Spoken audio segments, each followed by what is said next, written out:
Last class में मैंने आपसे क्वेश्चन पूछा था। क्वेश्चन था हमारा टच निम्नलिखित में से क्या है। ठीक है, इस क्वेश्चन का जो करेक्ट आंसर आपका होगा वो होगा इनपुट डिवाइस। टच एक इनपुट डिवाइस होता है। कैसे होगा देखो, मैंने आपसे कहा था कि आपका जो मॉनिटर है, आपका जो प्रोजेक्टर है, आपका जो स्क्रीन है, आपका जो डिस्प्ले है, ये आपके आउटपुट डिवाइस की श्रेणी में आते हैं। किस में आते हैं? आउटपुट डिवाइस में। अब यहां पर बात आती है कि टच स्क्रीन, स्क्रीन से आप देखने का काम करते हो, जबकि टच से आप इनपुट देते हो। तो इसका मतलब ये हुआ कि ये आपका इनपुट डिवाइस होगा, जबकि ये आपका आउटपुट डिवाइस होगा। इसका मतलब ये होता है कि टच स्क्रीन जो है आपका इनपुट वे आउटपुट बोथ डिवाइस है।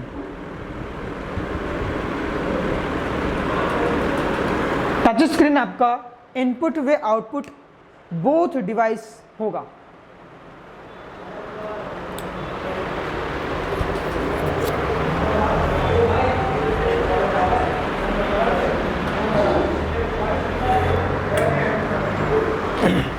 तो ये आपका था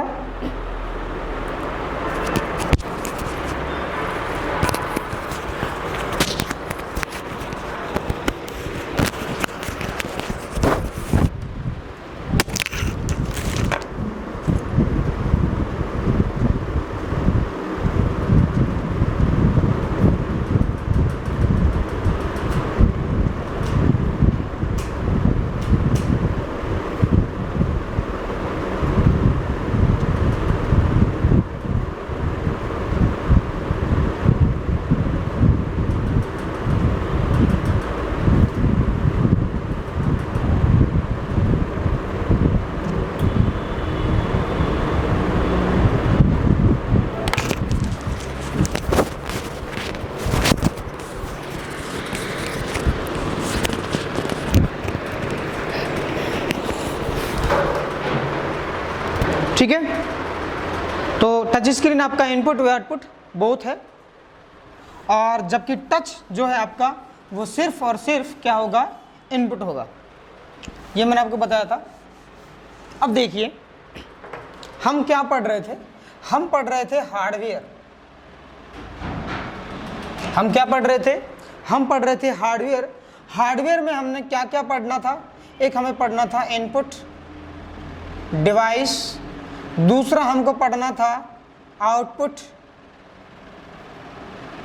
आउटपुट डिवाइस, तीसरा हमें पढ़ना है स्टोरेज डिवाइस, और चौथा हमको पढ़ना है प्रोसेसिंग डिवाइस। ठीक है ना, ये चार डिवाइसेस हमको पढ़ने, जहां पर हमने इनपुट डिवाइस पढ़ लिया, हमने आउटपुट डिवाइस पढ़ लिया। अब आज जो हम पढ़ेंगे वो पढ़ेंगे स्टोरेज डिवाइस। हमारा जो नेक्स्ट टॉपिक होगा वो होगा स्टोरेज डिवाइस। उसके बाद स्टोरेज डिवाइस पढ़ने के बाद हम पढ़ेंगे प्रोसेसिंग सॉफ्टवेयर, यानी कि प्रोसेसिंग डिवाइस। क्या पढ़ेंगे? Processing device. यहां पर इन दोनों को अगर कंबाइन किया जाए तो वो होगा इनपुट वे आउटपुट बोथ डिवाइस। ठीक है ना, ये भी हम पढ़ चुके। एक अतिरिक्त एक्स्ट्रा जो रहेगा आपका ये वाला, ये भी हम इसी में कवर कर चुके हैं कि ये कुछ डिवाइसेस ऐसे होते हैं जो बोथ होते हैं, इनपुट के साथ साथ आउटपुट का भी काम करते हैं। और ऐसे डिवाइस कौन कौन से हैं जो इनपुट के साथ साथ आउटपुट का भी काम करता है? जिसमें पहला आपका था मल्टी फंक्शन या multimedia printer, multi function printer. दूसरा आपका था fax machine as a multi printer होता है। तीसरा आपका था मॉडेम। ठीक है। चौथा आपका था टच स्क्रीन। ये 4 डिवाइसेस हमने पढ़े, ये बेसिक रूप से 4 डिवाइसेस आपसे एग्जामिनेशन पूछे जा सकते हैं, इसके अतिरिक्त आपसे कोई भी पूछा नहीं जाएगा। तो ये 4 जो डिवाइसेज हैं आपके, ये आपके इनपुट वे आउटपुट बोथ डिवाइसेज होते हैं, ठीक है ना। और मैंने आपको बताया था कि आउटपुट जो डिवाइसेज हैं वो आपके 3 ही होते हैं, इसके अलावा और कोई आउटपुट डिवाइस नहीं हो सकते हैं, लेकिन बेसिक रूप से नहीं है। तो एग्जामिनेशन में यही आपसे पूछा जाता है। अगला अपन देखते हैं मेमोरी। तो आज अपन पढ़ेंगे स्टोरेज, दूसरा नाम इसका होगा मेमोरी, ठीक है। स्टोरेज डिवाइस हमारा जो नेक्स्ट जो टॉपिक है वो है स्टोरेज डिवाइस, ठीक है ना। तो स्टोरेज डिवाइस की अगर अपन बात करें तो ऐसा डिवाइस जिसमें डेटा को संरक्षित यानी सुरक्षित रखा जाता है, वो आपका स्टोरेज डिवाइस कहलाता है। अब देखिए मैं कुछ एग्जांपल आपको देता हूं। एक आपने सुना होगा मेमोरी कार्ड, दूसरा आपने सुना होगा पेन ड्राइव, तीसरा आपने सुना होगा हार्ड डिस्क, हो सकता है नहीं सुना हो हार्ड डिस्क, ठीक है। चौथा आपने सीडी डीवीडी सुना होगा को आराम से, डीवीडी। कुछ डिवाइसेज हैं जो आपने सुने होंगे, हो सकता है आपने हार्ड डिस्क का कभी नाम नहीं सुना हो, लेकिन हार्ड डिस्क भी एक मेमोरी होती है। यानी ये सारे डिवाइसेज जो हैं स्टोरेज डिवाइस है। मेमोरी कार्ड है, उसमें भी हम किसी डेटा को सेव करके रखते हैं। पेन ड्राइव, उसमें भी हम किसी डेटा को क्या करते हैं, सेव करके रखते हैं। हार्ड डिस्क है, उसमें भी हम किसी डेटा को क्या करके रखते हैं, सेव करके रखते हैं। और सीडी डीवीडी, उसमें भी हम किसी डेटा को सेव करके रखते हैं। जैसे कि मैं एग्जांपल से कहता हूँ, आपके पास एक मूवी है या आपके पास एक MP3 का सॉन्ग है, तो आप उसे हार्ड CD में सेव करके रख लो, आप उसे हार्ड डिस्क में सेव करके रख सकते हो, आप उसे पेन ड्राइव में सेव करके रख सकते हो, आप उसे मेमोरी कार्ड में सेव करके रख सकते हो। इस तरीके से आप उसे रख सकते हो। तो हर एक मेमोरी का, चाहे वो आपका मेमोरी कार्ड हो, चाहे आपका वो पेन ड्राइव हो, चाहे आपको वो हार्ड डिस्क हो, चाहे आपका CD DVD हो, हर एक मेमोरी का काम जो होता है वो डेटा को सेव करके रखना होता है। लेकिन नाम से उनको हम अलग अलग नाम से जानते हैं। अगर नाम की अगर बात करें तो इसका हमने मेमोरी कार्ड रखा, इसका नाम हमने पेन ड्राइव रखा, इसका नाम हमने हार्ड डिस्क रखा, किसी का नाम हमने CD DVD रखा। तो इस तरीके से हम अलग अलग नाम रख, जैसे कि व्यक्ति का जो नाम होता है, जैसे कि मेरा नाम राकेश है, हो सकता है आपका नाम कुछ और हो, है ना। हर एक व्यक्ति का अलग अलग नाम रखा गया है, लेकिन व्यक्ति तो व्यक्ति है, ठीक है ना। उसी प्रकार से काम इसका सेम है, लेकिन नाम अलग अलग रखा गया है। तो ज़्यादा कुछ नहीं है। तो हम यहाँ पर बात करते हैं memory card, pen drive, hard disk, CD DVD, इन सारी मेमोरी को हम एक एक करके यहाँ पर पढ़ेंगे, ठीक है ना। तो मेमोरी जो है आपकी, उसको 2 भागों में बांटा गया है। मेमोरी जो है आपकी, उसको 2 भागों में बांटा गया है। चाहे किसी भी आधार पर आप मेमोरी को बांटो, उसको 2 ही आधार पर बांटा गया है।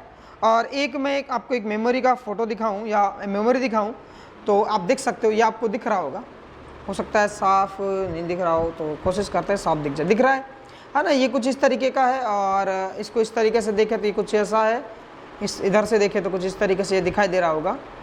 इधर से ये इसमें कुछ यहाँ पर वायर वगैरह लगते हैं। ये जो हार्ड डिस्क है आपकी, ये पाटा होती है, एक होती है साटा, एक पाटा। इसमें बहुत बड़ा है, इसमें पाटा लगता है, पाटा केबल होती है, वो यहाँ पर लगा, ये आपका पावर केबल होता है।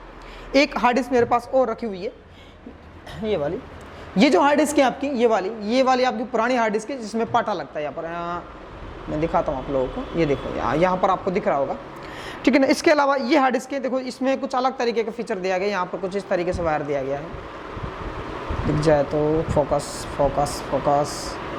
करो। अब देखो यहाँ पर इस तरीके से लगा गया है, इस तरीके से वायर लगते हैं, देखो। और जबकि इस वाली हार्ड डिस्क में अगर अपन देखें तो इसमें कुछ इस तरीके से लगता है, देखो दोनों में अंतर है, ठीक है ना। ये भी हार्ड डिस्क की है, ये भी हार्ड डिस्क, बस वायर का फर्क है। इसमें साटा वायर लगती है, जबकि इसमें पाटा वायर लगती है ना। ये थोड़ा साइज में अगर देखें तो थोड़ा साइज में भी मोटा है, जबकि ये वाला पतला है, इसे हार्ड डिस्क कहते हैं, है ना। ये भी मेमोरी है, ये मेमोरी कंप्यूटर के अंदर लगी होती है।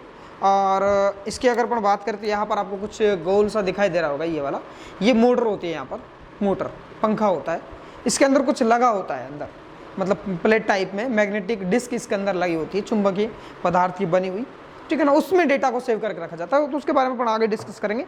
तो ये आपकी हार्ड डिस्क है, इतनी बड़ी होती है हार्ड डिस्क। ये आपकी 250 GB की हार्ड डिस्क है, और ये आपकी इस पर लिखा होगा ये 80 GB की हार्ड डिस्क है, ठीक है ना। तो ये 80 GB की हार्ड डिस्क है। तो इस तरीके से आपकी हार्ड डिस्क होती हैं दिखने में। बाकी और अभी आप आगे इसमें डिटेल में इसको पढ़ेंगे। तो मैं बात कर रहा हूँ मेमोरी कार्ड की, तो मेमोरी कार्ड सॉरी मैं बात कर रहा हूँ स्टोरेज डिवाइस की या मेमोरी डिवाइस की।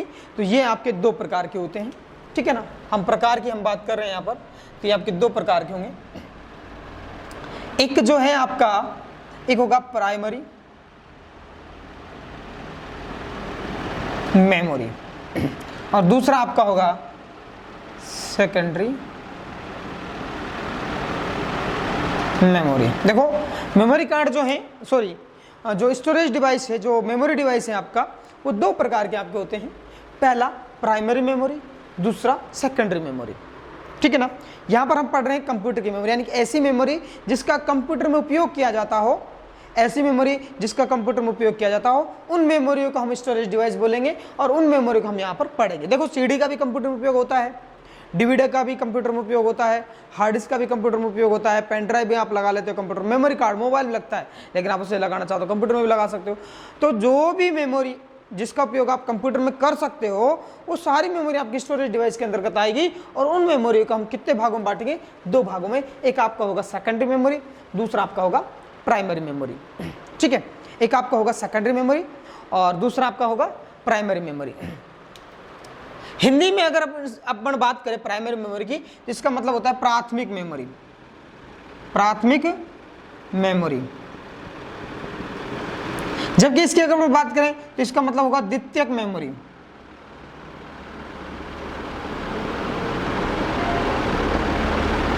द्वितीयक मेमोरी, प्राथमिक मेमोरी और द्वितीयक मेमोरी। हिंदी की बात करें तो देखो प्राइमरी मेमोरी की अगर अपन बात करें तो प्राइमरी मेमोरी, देखो यहाँ शब्द आपने प्राइमरी आ रहा है यहाँ पर, और प्राइमरी शब्द आपने खूब सुना होगा। जैसे कि स्कूल होती है, आपको स्टडी करना है, आपको पढ़ना चाहते हो, तो आप बताओ आप पहले सेकेंडरी क्लास में पढ़ोगे या पहले प्राइमरी क्लास में पढ़ोगे? सीधी सी बात है, हम पहले प्राइमरी क्लास में पढ़ना चाहेंगे, सेकेंडरी में कौन पढ़ेगा? क्योंकि जब तक हम प्राइमरी नहीं सीख पाएंगे तब तक हम सेकेंडरी में जाने लायक है ही नहीं। अब हम एकदम से हम ABCD नहीं सीखते हैं और सीधा ABCD सीखने के बजाय हम सीधा पढ़ना ही सीखना चाहते हैं, तो ऐसे ये संभव नहीं है।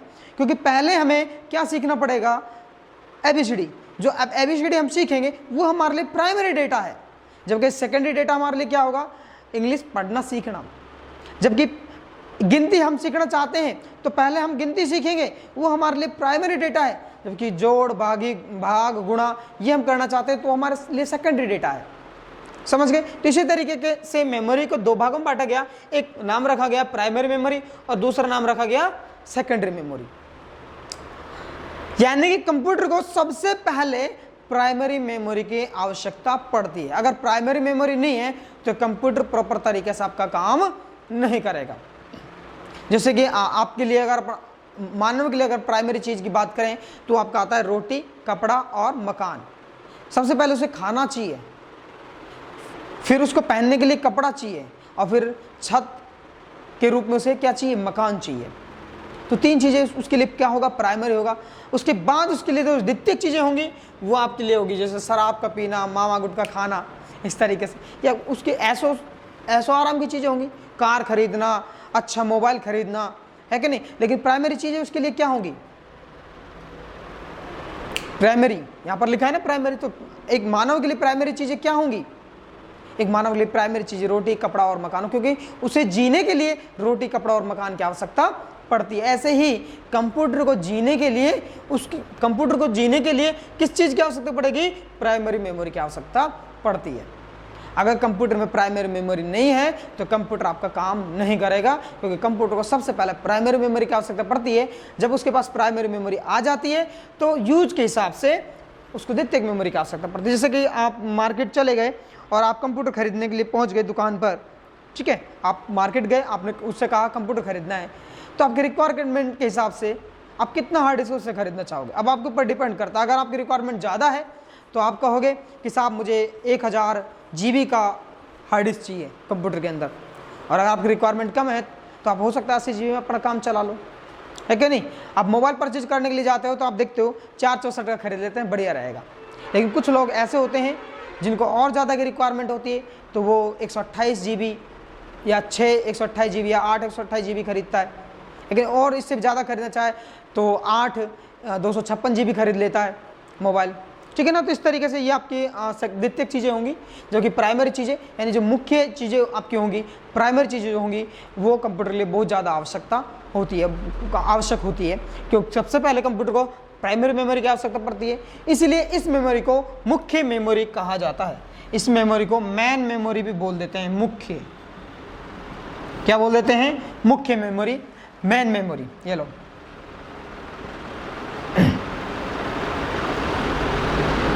ठीक है ना। तो मैंने क्या कहा, स्टोरेज यानी कि स्टोरेज डिवाइस को हमने दो भागों में बांटा, एक आपका प्राइमरी मेमोरी और दूसरा आपका सेकेंडरी मेमोरी, ठीक है ना। प्राइमरी मेमोरी की अगर आप बात करें तो प्राइमरी मेमोरी को हिंदी में प्राथमिक मेमोरी कहा जाता है। प्राइमरी मेमोरी को हिंदी में प्राथमिक मेमोरी कहा जाता है। दूसरा आपका आता है मेन मेमोरी, मतलब प्राइमरी मेमोरी का दूसरा नाम आपका आता है मेन मेमोरी, मुख्य मेमोरी भी इसको बोल देते हैं, क्योंकि ये कंप्यूटर के अंदर मुख्य भूमिका निभाता है। कंप्यूटर के अंदर मुख्य भूमिका निभाता है, क्योंकि कंप्यूटर मुख्य मेमोरी की या प्राइमरी मेमोरी के बिना अधूरा माना जाता है। इसलिए जो प्राइमरी मेमोरी है उसे मुख्य मेमोरी या मेन मेमोरी के नाम से भी जाना जाता है, ठीक है। अब ये मुख्य मेमोरी और मेन मेमोरी होती कौन कौन सी है वो देखते हैं। तो मैं इसको मिटा रहा हूँ, है ना, सिर्फ प्राइमरी मेमोरी को लिखा हुआ रहने दे रहा हूँ। अगर आपको नोट्स चाहिए तो धीरे धीरे जैसे मुझे टाइम मिलता रहेगा मैं उसका लिंक, इस नोट्स का लिंक वीडियो के डिस्क्रिप्शन में डाल दूंगा। आप वहाँ पर क्लिक करके सारे नोट्स वहाँ से प्राप्त कर सकते हो, है ना, ठीक है। तो यहाँ पर अगर अपन प्राइमरी मेमोरी की बात करें तो प्राइमरी मेमोरी आपकी कौन कौन सी होती है। देखो, पहला आपका आता है कैश मेमोरी, ठीक है, पहला मेमोरी। दूसरा मेमोरी आता है रैम, तीसरा आपका आता है रोम। ये आपकी प्राइमरी मेमोरी होती है, ये आपकी प्राइमरी मेमोरी होती है। तीन मेमोरी जो है वो कंप्यूटर के अंदर प्राइमरी या मेन मेमोरी या मुख्य मेमोरी होती है, ठीक है। इसके बाद अगर अपन यहाँ की बात करें इधर सेकेंडरी मेमोरी की, तो यहाँ पर देखो सबसे पहला आपका आता है हार्ड डिस्क, ठीक है, पहला। दूसरा जो है आपका वो आता है पेन ड्राइव। तीसरा आपका आता है एसडी कार्ड, जिसे मेमोरी कार्ड ही बोल देते हैं।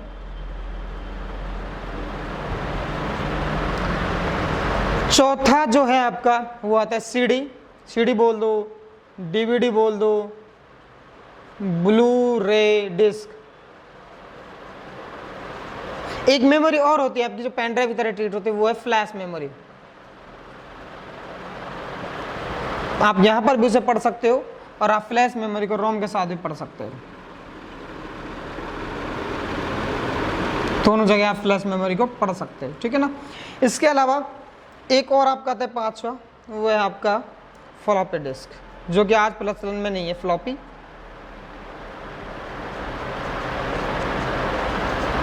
डिस्क आज फ्लॉपी डिस्क वर्तमान में प्रचलन में नहीं है, क्योंकि वर्तमान फ्लॉपी डिस्क का कोई काम नहीं है, कोई यूज नहीं है, क्योंकि ये बहुत कम MB के आते हैं, मतलब साइज़ के बहुत कम होते हैं, इसलिए इनकी रिक्वायरमेंट ख़त्म हो चुकी है। क्योंकि मेमोरी कार्ड में आप 2-3 GB या 64 GB का मेमोरी कार्ड होता है। पेन ड्राइव आपका 64 128 GB का होता है, जबकि फ्लॉपी डिस्क जो है आपका वो 2-3 MB का होता है, इससे ज़्यादा का नहीं होता है। बस आप इसमें एक MP3 का रिंगटोन रख सकते हो, इसके अलावा कोई डॉक्यूमेंट्स नहीं रख सकते, इसलिए फ्लॉपी डिस्क का प्रचलन में यूज नहीं है। फ्लॉपी डिस्क का वर्तमान में कोई यूज़ नहीं है, वर्तमान में फ्लॉपी डिस्क बंद हो चुका है। तो जो चीज़ें बेसिक कंप्यूटर हम यहाँ पर पढ़ रहे हैं, तो वर्तमान जो जिन चीज़ों का यूज़ नहीं है, तो उन्हें हो सकता है कि एग्जामिनेशन पूछा भी ना जाए, लेकिन फिर भी हम यहाँ पर फ्लॉपी डिस्क को एक बार पढ़ लेंगे और आप इसे याद रखोगे कि फ्लॉपी डिस्क भी एक मेमोरी होता है, ठीक है। अब यहाँ पर बात करते हैं डिटेल से एक एक को लेकर। तो सबसे पहले हम यहाँ पर बात करेंगे कैश मेमोरी की, ठीक है ना, जो कि एक प्राइमरी मेमोरी है। तो मैं यहाँ पर हेडिंग डालूंगा कैश मेमोरी।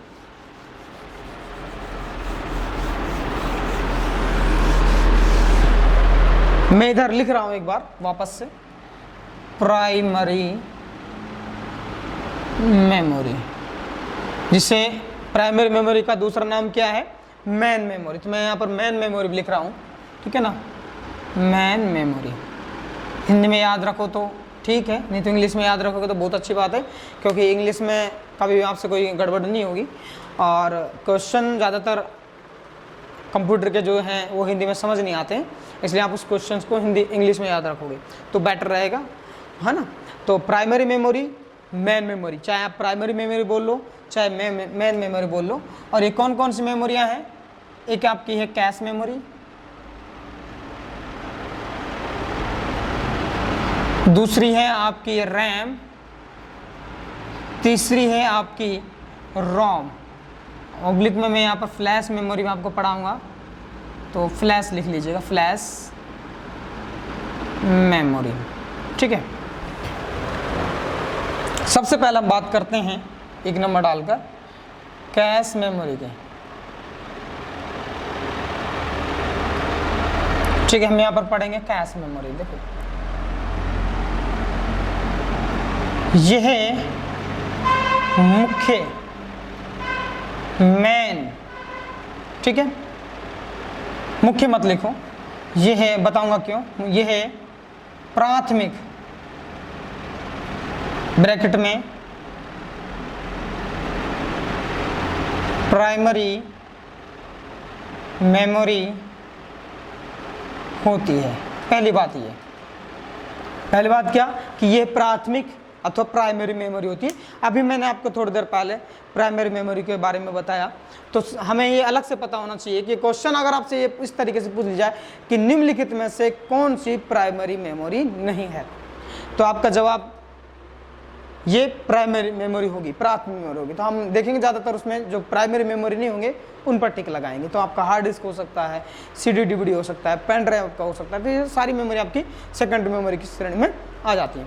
दूसरी बात, यह है अस्थायी, ब्रैकेट में वोलाटाइल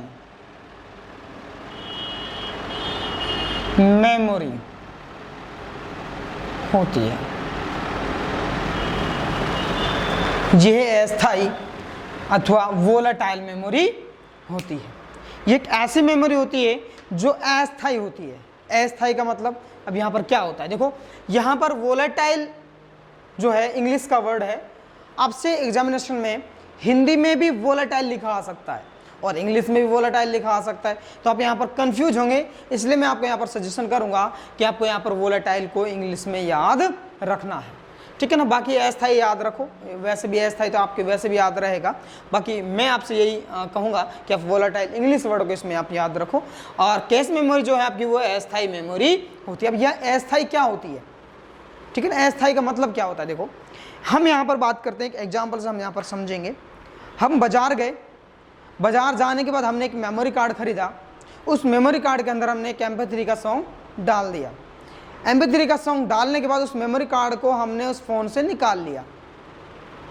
फ़ोन से निकालने के बाद अब उस मेमोरी कार्ड को हमने 2-3 साल के लिए अंदर संदूक के अंदर बंद कर दिया, ठीक है। संदूक के अंदर बंद करने के बाद 2-3 साल बाद उसको हम वापस संदूक से बाहर निकालते हैं, ठीक है ना। हमने प्रॉपर तरीके से बंद किया था उसको संदूक के अंदर ताकि वो ख़राब नहीं हो, मेमोरी कार्ड ताकि ख़राब नहीं हो, इस तरीके से हमने उसकी पैकिंग की और प्रॉपर तरीके से हमने बंद किया है कि उसमें सीलन वगैरह नहीं है, क्योंकि सीलन वगैरह से मेमोरी कार्ड आपके जो है वो ख़राब हो जाते हैं। इसलिए हमने उसको प्रॉपर तरीके से सुरक्षित तरीके से उसको संदूक के अंदर बंद किया था। और 2-3 साल बाद हमने जब उस मेमोरी कार्ड को संदूक के अंदर से बाहर निकाला तो हमने वापस उस मेमोरी कार्ड को अपने मोबाइल के अंदर लगाया, तो मैंने क्या पाया कि वो MP3 का सॉन्ग अभी भी उस मेमोरी कार्ड के अंदर था। वो MP3 का सॉन्ग अभी उस मेमोरी कार्ड के अंदर था, वो MP3 का सॉन्ग उस मेमोरी कार्ड से डिलीट नहीं हुआ, डिलीट नहीं हुआ। तो ऐसी मेमोरी जिसमें डेटा एक बार डालने के बाद डिलीट नहीं होता है, चाहे उसमें से पावर कट हो जाए, ऐसी मेमोरी आपकी स्थायी मेमोरी कहलाती है। क्या कहलाती है? स्थायी। और स्थायी को इंग्लिश में बोला जाता है नॉन वोलाटाइल।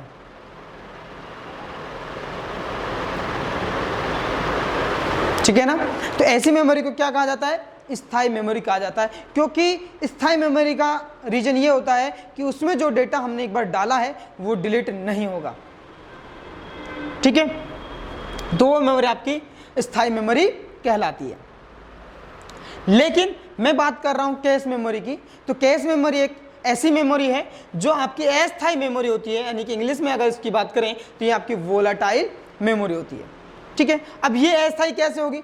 इसमें इस मेमोरी के अंदर जो डेटा हमारा डाला जाता है, यानी इस मेमोरी के अंदर जो डेटा सेव रहता है, वो डेटा जैसे ही बिजली कट होती है वो डेटा आपका उसके अंदर से डिलीट हो जाता है। उसके अंदर से क्या हो जाता है? डिलीट हो जाता है। यानी कि जैसे कि आपका कंप्यूटर चल रहा है और चलते हुए आप कंप्यूटर पर कोई काम कर रहे हो, है ना, आपने उस डेटा को सेव नहीं किया सेकेंडरी मेमोरी में, तो जैसे एकदम से लाइट चली जाती है तो वो डेटा आपको उसमें से इरेज हो जाता है, डिलीट हो जाता है। कैसे मेमोरी में से? अस्थायी मेमोरी में से। मैं एक एग्जांपल से आपको समझाता हूं। ठीक है, आप कंप्यूटर के अंदर टाइप कर रहे हो, क्या कर रहे हो? टाइपिंग। आपने एक पेज टाइप किया, आपने अभी उसे सेव नहीं किया है, कंप्यूटर के अंदर सेव कमांड से अभी उसे सेव नहीं किया, सिर्फ आपने उसमें बैठकर एक पेज आपने टाइप कर लिया। फिर आपने सेकंड पेज टाइप किया, फिर आपने थर्ड पेज टाइप किया, इसी तरीके से आपने बहुत सारे पेज जो हैं वो टाइप कर लिए, लेकिन अभी आपने फाइल को सेव नहीं किया हुआ है। अचानक से एकदम से लाइट चली जाती है, अचानक से लाइट क्या हो जाती है? चली जाती है। तो जैसे ही लाइट जाती है तो आपने जितना भी आइटम टाइप किया है वो सारा का सारा आपका पानी में मिल जाएगा, यानी कि आपको कुछ भी नहीं मिलेगा, क्योंकि आपने उसे सेव नहीं किया, तो वो सारा क्या हो जाएगा? आपका डिलीट हो जाएगा। समझ गए? तो जब हम टाइप कर रहे थे तो वो किसी न किसी मेमोरी के अंदर सेव था, तो वो जिस मेमोरी के अंदर सेव था उस मेमोरी को हम अस्थायी मेमोरी कहते हैं। जैसे देखिएगा, मैं आपको मोबाइल के एग्जांपल से बताता हूँ। ये आपका मोबाइल है, ठीक है ना, ये मोबाइल है आपका, और आपने यहाँ पर कुछ नंबर डायल किए, आपको दिख रहे हैं, आपने इसे बंद कर दिया ऐप को। अब अगेन आप इसको खोलते हो तो आपके ये नंबर मिल जाते हैं। यहाँ पर मैंने कुछ नंबर टाइप किए हैं, यहाँ पर आपके नंबर दिख रहे हैं। अब मैं इस फ़ोन को बंद कर देता हूँ, स्विच ऑफ कर देता हूँ। देखो मैंने यहाँ पर, मैं कुछ नहीं करता, मैं सिर्फ इसको यहाँ से बंद कर देता हूँ, रीस्टार्ट कर देता हूँ। और जब रीस्टार्ट करने के बाद मैं इन नंबरों को यहाँ पर खोजना चाहूँगा तो ये नंबर यहाँ पर आपको नहीं दिखाई देगा। रीजन, क्योंकि अभी तक ये ऐसी मेमोरी के ऊपर सेव है जो कैसी मेमोरी है? अस्थायी मेमोरी है। ठीक है ना, तो डेटा जो है अगर अस्थायी मेमोरी में सेव है, कैश मेमोरी आपकी रैम जो होती है वो भी आपकी अस्थायी मेमोरी होती है। अगर डेटा आपका अस्थायी या वोलेटाइल मेमोरी के अंदर सेव है तो मैं ये कह सकता हूं कि वो डेटा लाइट जाते के साथ में या इलेक्ट्रिसिटी उस बोर्ड से यानी कि मेमोरी से कट होते के साथ में आपका जो डेटा है वो डिलीट हो जाएगा और मेमोरी जो आपकी वो ब्लैंक हो जाएगी। ठीक है ना, ऐसी मेमोरी को आप अस्थायी मेमोरी कहते हैं। ठीक है ना, तो यहाँ पर हम बात कर रहे हैं कैश मेमोरी की। तो कैश जो मेमोरी है आपकी वो अस्थायी मेमोरी होती है, अथवा इस मेमोरी के अंदर जो डेटा सेव होता है वो डेटा आपका इलेक्ट्रिसिटी जाते के साथ में ही क्या हो जाएगा? डिलीट हो जाएगा। इसलिए इस मेमोरी को अस्थायी मेमोरी कहा जाता है। ठीक है, दूसरा मैं बात करता हूं कंप्यूटर की सबसे तेज मेमोरी। ठीक है ना, कंप्यूटर की सबसे तेज मेमोरी जो है वो कैश मेमोरी होती है। कंप्यूटर की सबसे तेज मेमोरी कैश, बाकी जितनी भी मेमोरी हैं सारी स्लो होती हैं इस मेमोरी की तुलना में। ठीक है ना, कंप्यूटर की सबसे तेज मेमोरी आपकी कैश मेमोरी होती है। अब ये तेज क्या होता है? तो MB पर सेकेंड, GB पर सेकेंड। एक मिनट, हेलो, हाँ दुकान पे अभी तो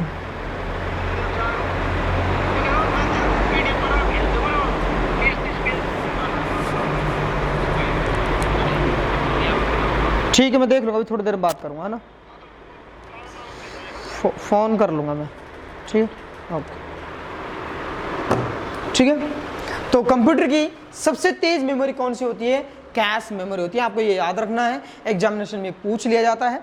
बाकी क्विज जो होता है ना, टेस्ट जो होता है, जिससे इससे संबंध जो क्विज होंगे वो मैं आपको इस वीडियो के डिस्क्रिप्शन में डाल दूंगा, आप वहाँ से देख सकते हो किस तरीके के क्वेश्चन यहाँ पर आपसे पूछे जा सकते हैं।